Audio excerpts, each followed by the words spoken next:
Good evening, sir. Good evening, everyone. I am Antoinette Pius, and I am the last reporter of Group 2.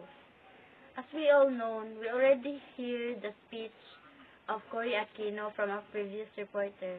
And now, let's go on to the analysis of Cory Aquino's speech. Cory Aquino's speech was an important event in the political and diplomatic history of the country because it has arguably cemented the legitimacy of the EDSA government in the international arena. So it was very memorable for us or every Filipino because through EDSA, nakamit nato ang atong kalayaan o demokrasya, nga atong gipangita o gipangandol. The speech talks of her family background, especially her relationship with her late husband, Ninoy Aquino. So, ang speech sa ni Cory Aquino is state niya adto ang family background niya o especially sa iyang relationship sa iyang bana o unsa kami gugmao niyang bana o unsay mga na sacrifices sa iyang bana, mga experiences niya, mga struggles, experiences. It is well known that it was Ninoy who served as the leading figure of the opposition at that time. Ngayon tawag siya serve as the leading figure of the opposition because kani si Benigno is he was a senator when Marcos was the president, and ang pagdumala ni Ninoy Aquino is different or against the administrasyong Marcos. Lahi siya o kanang dinadaan ni Marcos din ang indeed, Ninoy's eloquence and charisma could very well compete with that of Marcos. So what I have said earlier, ang dinadaan ni Marcos is different sa pagdumala ni Ninoy. In her speech, Cory talked at length about Ninoy's toil and suffering at the hands of the dictatorship that she resisted. So, dako kayo suffering si Ninoy Aquino katong si Marcos pay nag-lead sa atong country. Kay gi-persecute siya, gamagamaan siya, o sala mo to na preso siya. Even when she proceeded talking about her new government, she still went back to Ninoy's legacies and lessons. So, si Cory na nahimong presidente, iyang gibalik-tanaw ang mga legacies and lessons sa iyang bana o pamamaraan sa iyang bana kay gusto po niya i-apply sa iyang administrasyon. Moreover, her attribution of the revolution to Ninoy's death demonstrates not only Cory's personal perception on the revolution, but since she was the president, it also represents what the dominant discourse was at that point in our history. So, ang revolution is dili lang sa kakuring benefits, kundi gusto po ni Cory nga matagaan niya o kanang kalayaan o demokrasya katong kitang mga Filipino. And the ideology of the principles of the new democratic government can also be seen in the same speech. Aquino was able to draw the sharp contrast between her government and of her predecessor by expressing her commitment to a democratic constitution drafted by an independent commission.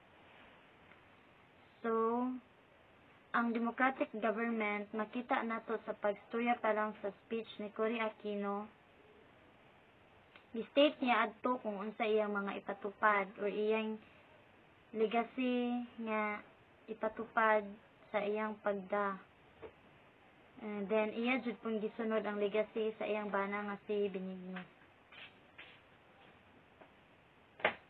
She claimed that such constitutions upholds and adheres to the rights of liberty of the Filipino people. So, committed kayo si Cory Aquino nga mo democratic jud kitang mga Filipino so that we can have our freedom or we can feel that walay nagkontrol nato. And it is very remarkable ni Cory na i-commit jud niya ang isa ka demokratikong lipunan. Cory also hoisted herself as the reconciliatory agent after more than 2 decades of polarizing authoritarian politics. For example, Cory saw the blown-up communist insurgency as a product of a repressive and corrupt government.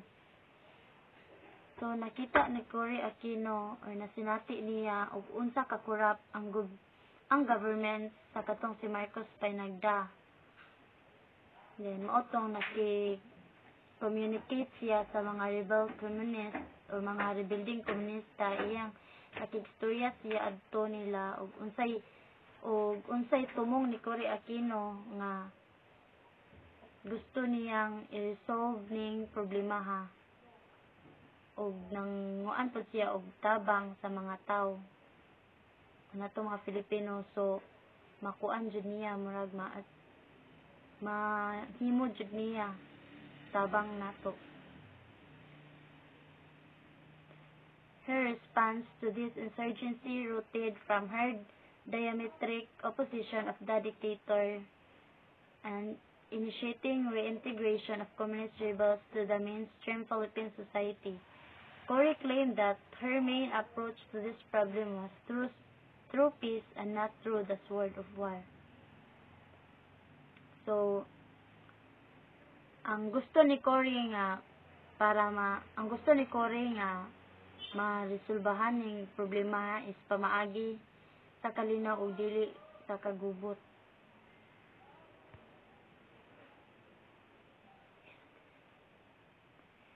Despite Cory's efforts to hoist herself as the exact opposite of Marcos, her speech still revealed certain parallelism between her and the Marcos government. So, nanikamot jud si Cory Aquino nga di siya maparihan ni Marcos, then iya jud pong gi-reveal sa iyang state nga lahi ra jud sila og dinad-an ni Marcos.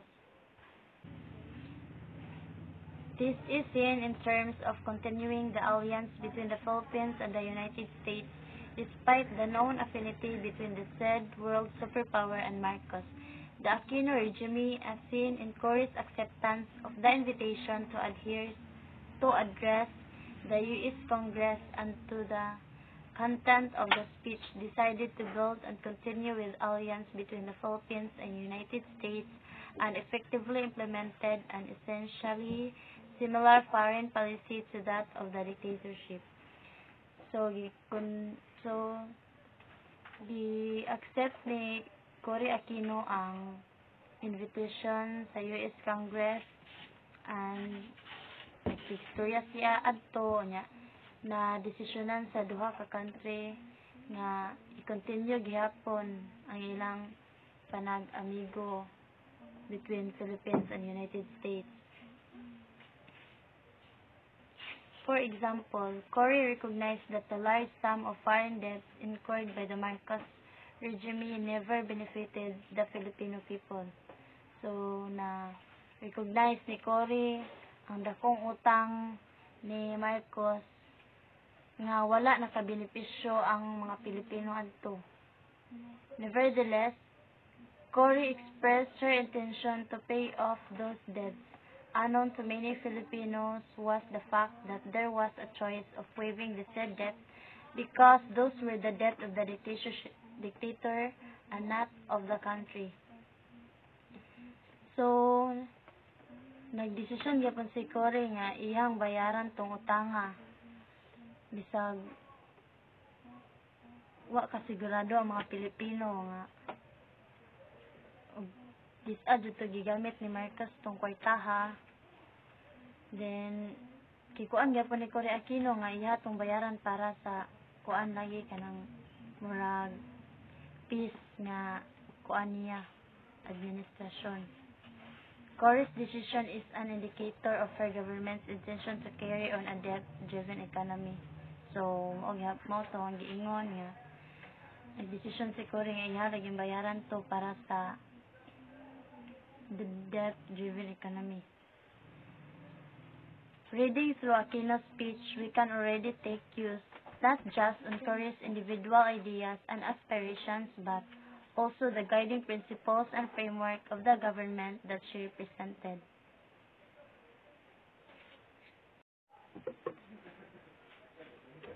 Okay, so sa speech ni Cory Aquino, dili lang kay gi-consider niya sa iyang kaugalingon ug unsay mga pagbati niya or iya habang mga kasakit or weaknesses, but iharang gi-inspired iyang kaugalingon para sa mga Pilipino pod nga ganahan makakuha demokrasya ug iha pong na look out na ang government is dili agree ang mga Pilipino adtong si Marcos pinagdaden.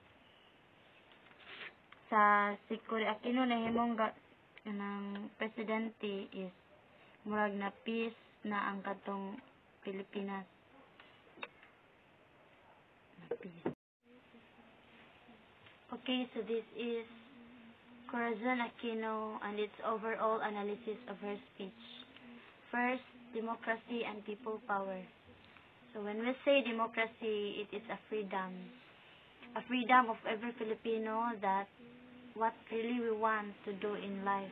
And the people power, it's because of the people who begging for a democracy, begging for their freedom. That's why Cory Aquino is the queen of the democratic government. Second is leadership and governance. When Cory Aquino becomes the president, iya gyud kipaning kamutan nga masunod niya ang legacy kung unsay gisimulan sa iyang bana, which is agreed by the Filipino people or approve ang mga Filipino sa governance pinaagi sa iyang pagda.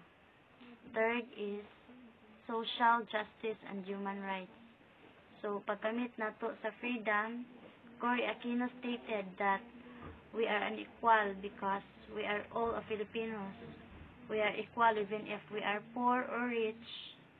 We are equal rights. Why mulabaw? Because we are just the same and we are just one Filipino. Fourth, national unity and reconciliation. When the time of Cory Aquino na unity and reconciliation. Reconciliation means pagkakasundo. Diba, as earlier I said, nakikommunicate, nakiktalk si Cory Aquino sa communist rebels o komunistang rebelde din. Nakikistorya siya adto in a peace way and not through the sword of war. To have a peace of every Filipino. Moonang pag-abot ni Cory na anatay panagi-usa o pagkakasundo. Lastly, Filipino identity and national pride.